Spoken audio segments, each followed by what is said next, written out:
Carbon-14 evidence for a recent global flood and a young Earth by John Baumgartner, PhD, evidence for creation rate Roman 2, radioisotopes and the age of the Earth, results of a young Earth creationist research initiative, volume Roman 2, L. Mardiman et al., S. San Diego, CAR, Institute for Creation Research and the Creation Research Society, 2005.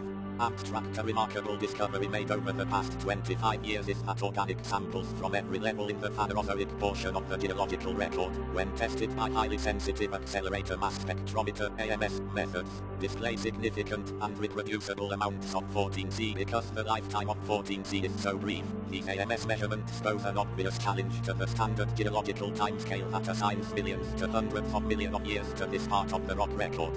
With a half-life of 5,730 years, 14C decays to levels undetectable by any currently available technique after only 100,000 years, 17.5 half-lives. After 1 million years, 175 half-lives. The amount of 14C remaining is only 3 times 10-53 of the initial 14C concentration, so vanishingly small as to exclude even a single 14C atom in a beginning mass of 14C equal to the mass of the Earth itself. However, in samples with uniformitarian ages between 1 and 500 million years, the peer-reviewed radiocarbon literature documents scores of examples of 14C/C ratios in the range 0.1–0.5% of the modern 14C/C ratio.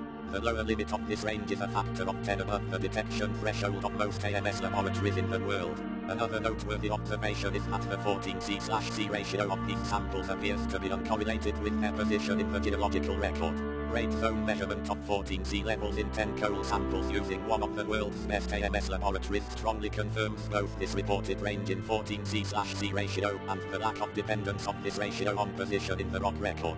In terms of 14C age, if one makes the assumption, as is normally done, that the 14C/C ratio in these fossilized organisms when they died was close to that of today's atmosphere, the range in 14C/C ratio of 0.1–0.5% of the modern value corresponds to 14C ages between 44,000 and 57,000 years. A straightforward but startling inference from these AMS data is that all but the very youngest fossil material in the geological record was buried contemporaneously only thousands of years ago in what must have been a major global cataclysm. The simultaneous destruction of so much life implies, however, that dramatically more total carbon, now in the form of coal, oil, and oil shale, had to be present in the Earth's biosphere prior to this cataclysmic event. In this case, using today's atmospheric 14C/C ratio as the initial 14C/C ratio for this fossil material almost certainly would not be a proper assumption. Using a lower, more realistic estimate for the biospheric 14C/C ratio prior to this cataclysm reduces the actual 14C age by roughly a factor of 10 from about 50,000 years to a value of about 5,000 years.